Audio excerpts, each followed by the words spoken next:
March 2012 was a great opportunity to see some of the recent developments in human-robot interaction applications, such as Hiroshi Ishiguro's Telenoid and Hugby. Andrea Bonarini talked about Robogames and showed us great footage of his applied research, including flying quadrators, teleoperated robots, as well as autonomous robots used for robotic games. Finally, Pericle Salvini focused on robotic theater and his project Robogame. This unique show where robots from different corners of pop culture come together and share their adventures with each other on stage. Intech is in a very fortunate position whereby we're able to host events like today and bring together an awful lot of people who have a communal interest in a certain subject field. Robotics is one of our key strength areas, and so far we've done over 70 publications. So that's kind of a testament to our role within the robotics community, and also that in terms of actually promoting general research within this particular field.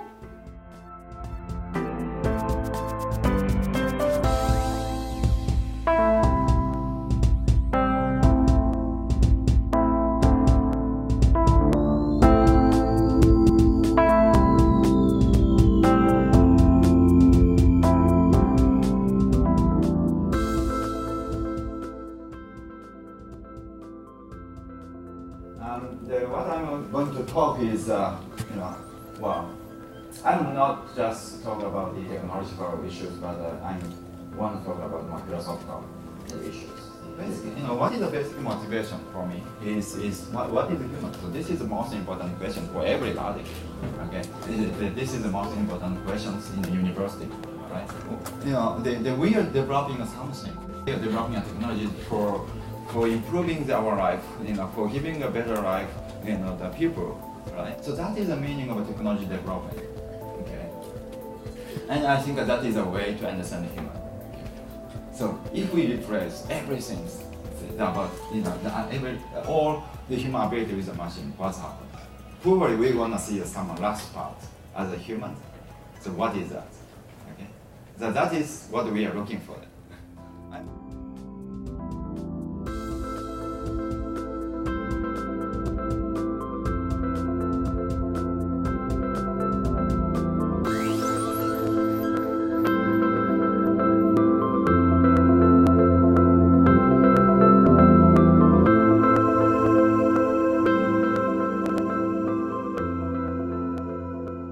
So what is a Robogame? What is a Robogame? If we look for Robogame on Google, we can find things belonging to four main different fields. The first is video games where robots are actors.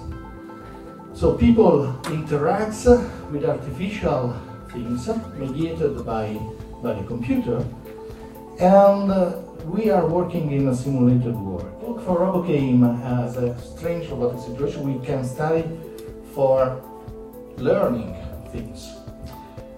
Shape and movement are relevant. The shape and movement of robots there are relevant, and we can learn from there how to make robots in real life.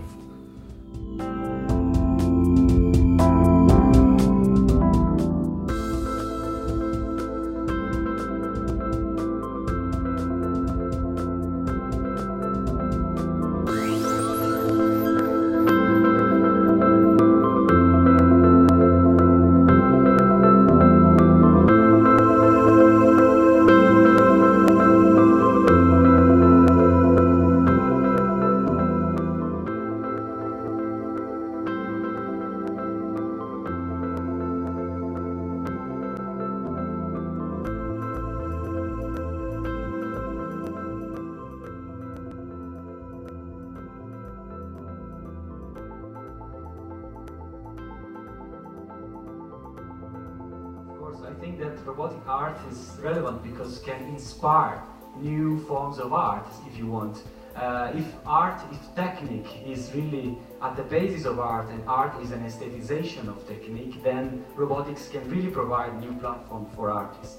Robotic art is also important because prepare us to the future.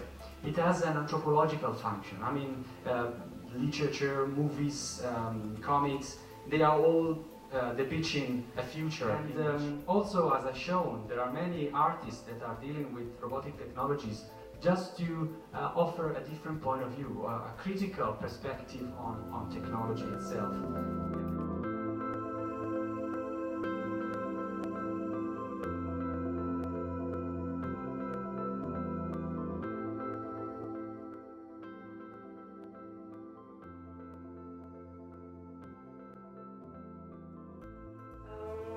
What was challenging about Interart 2012 was to put together an audience with both specialists in the field of robotics and the lay people who maybe wanted to know something more about this science, which is sort of taking over our everyday life. All these innovations that we face today gives us the space to rethink the questions. First of all, who are humans? Second of all, how do we define it?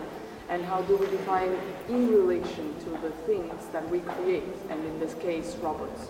And I've learned an awful lot today because we have three very different speakers talking about three very conflicting attitudes towards robotics. And I found it very, very interesting in the sense that you have the technical aspect, but then you also have the kind of artistic and more humanities kind of aspect to it as well, but also with the psychological aspect.